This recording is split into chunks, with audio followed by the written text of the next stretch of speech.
అందరికీ నమస్కారం. ఇది శ్రీశైల దర్శనం మరి చాలా శుభప్రదం, చాలా మంచి జరుగుతుంది. మీరు అనుకున్న కోరికలు కూడా నెరవేరుతాయి.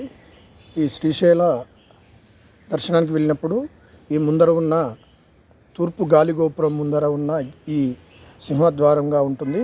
ఇక్కడికి వెళ్ళి లోనికి వెళ్ళి గాలిగోపురం దగ్గర ఫోటోలు దిగే అవకాశం క్రితంలో ఉండేది, ఇప్పుడు లేదు.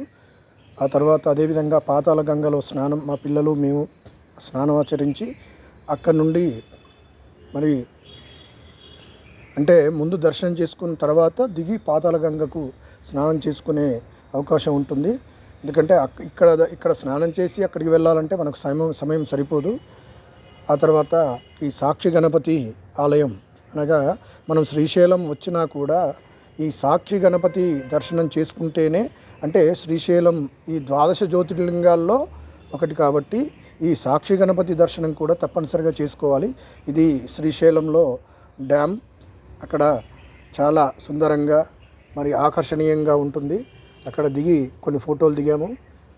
మా పిల్లలు ఈ కృష్ణానదిలో స్నానం ఆచరించి రిటర్న్లో అంటే దర్శనం అయిపోయిన తర్వాత స్నానం చేసి మరలా శ్రీశైలం అంతా తిరిగాము.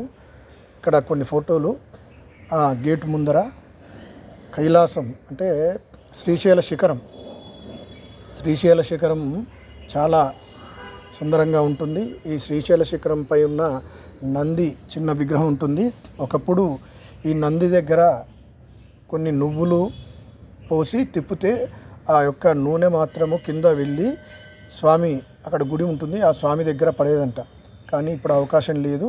అక్కడ నుండి శిఖరాన్ని దర్శిస్తే పునర్జన్మ ఉండదని చెప్తారు. అంటే స్వామి అనుగ్రహం తప్పనిసరిగా కలుగుతుందని దీని యొక్క ఆంతర్యము. క్రితంలో వెళ్ళినప్పుడు చీకటైంది, అందువల్ల ఇప్పుడు మళ్ళీ వెళ్ళి అక్కడ మేము ఆ శ్రీశైల శిఖరం నంది కొమ్ములోంచి శిఖరం దర్శనం కోసం ప్రయత్నించాం. కానీ చలి వల్ల, మంచు వల్ల అక్కడ ఏం కనిపించలేదు.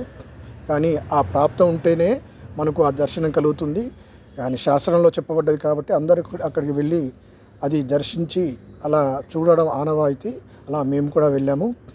ఆ తర్వాత అక్కడి నుండి శ్రీశైల శిఖరం నుండి మరి అదేవిధంగా ఇంకా కొన్ని అక్కడ ఉన్న కొన్ని దివ్యమైన క్షేత్రాలు ఉన్నాయి. పాలధార, పంచదార, ఇంకా హటకేశ్వరంలో మొట్టమొదటిసారిగా అక్కడ శ్రీశైలంలో వచ్చే భక్తులకు ఒక మహాభక్తుడు అన్నదానం ప్రారంభించిన క్షేత్రమే హటకేశ్వరం. అంటే అది శ్రీశైలానికి వెళ్ళకముందే పాలధార, పంచదార ఒకవైపు, హటకేశ్వరం ఒకవైపు ఉంటుంది.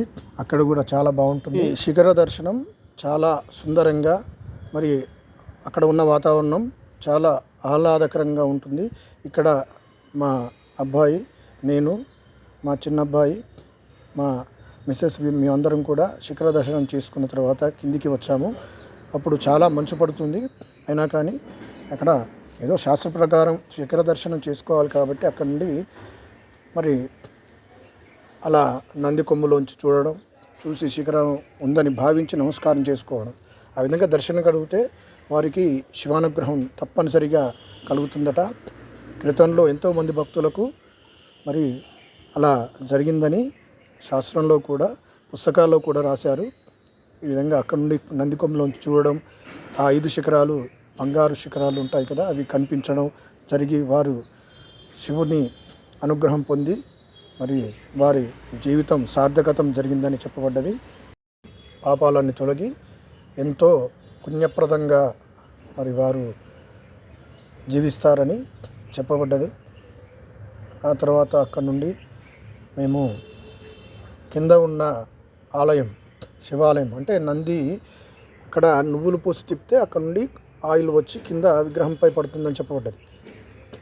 ఆ తర్వాత ఆ ఆలయం, శివాలయం, అక్కడ ఉన్న శిఖరం కూడా శిఖరేశ్వరుడు. ఆ ఆలయం ప్రక్కనే కొన్ని ఫోటోలు దిగాము. అక్కడ నుండి మరి ఇక్కడ డ్యామ్ దగ్గర ఫోటోలు ఇవి. ఆ విధంగా శ్రీశైల దర్శనం చాలా శుభప్రదంగా ముగిసింది. వీక్షకులందరూ ఈ వీడియోను చూడండి, లైక్ చేయండి, షేర్ చేయండి. మా ఛానల్ను అందరూ సబ్స్క్రైబ్ చేయండి. అందరికీ నమస్కారం.